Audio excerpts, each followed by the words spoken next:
Mapagpalang araw po sa inyong lahat.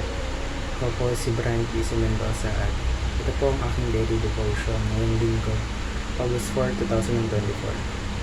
Ngayong araw po ay aking ibabahagi ang aking natutunan patungkol pa rin po sa intimacy with God. Intimacy with God means closeness po or deep relationship with God. And ito po dapat yung dapat namin pursue to have a deep connection with God.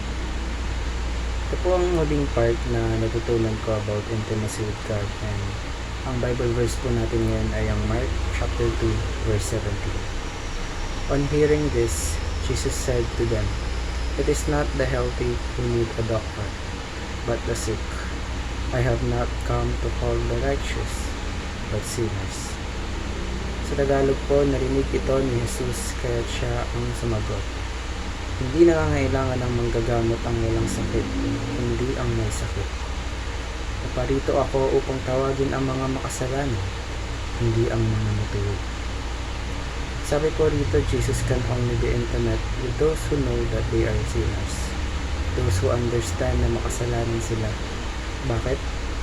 Kasi si Jesus po ang tagapagligtas. At sino nga ba ang kanyang nililigtas? Mga taong makasalanan po. And if sa tingin mo ay hindi ka makasalanan, hindi mo kailangan ng tagapagligtas. Hindi mo kailangan si Jesus Christ. Ngayon naman po ay dadako naman po tayo sa mga katuruan na aking natutunan. Unang katuruan po, Jesus can only be intimate with those who know they are sinners.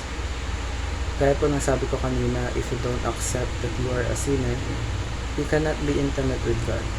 Because ang ating Panginoon sa Kristo po ay tagapagligtas. At ang inililigtas niya ay ang mga makasalanan.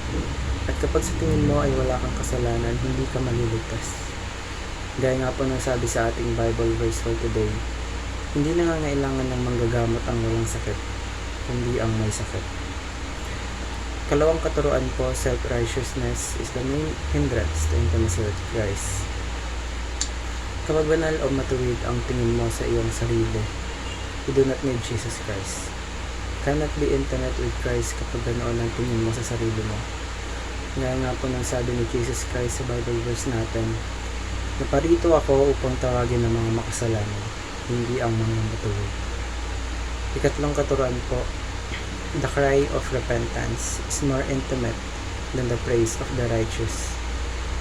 Mas deep ang relationship mo with the Lord kaysa sa mga taong sumasamba, ngunit matuwid ang tingin nila sa kanilang mga sarili. Kaya let's always remember to do not be self-righteous.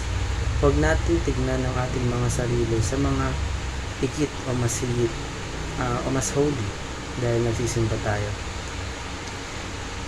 Instead, we need to view ourselves, or we must review ourselves as sinners saved by grace. Tignan natin ang ating mga sarili na makasalanan gaya ng ibang mga tao. Ngunit ang pinagkaiba lang is we are saved by grace. Niligtas tayo ng ating Panginoong sa Kristo.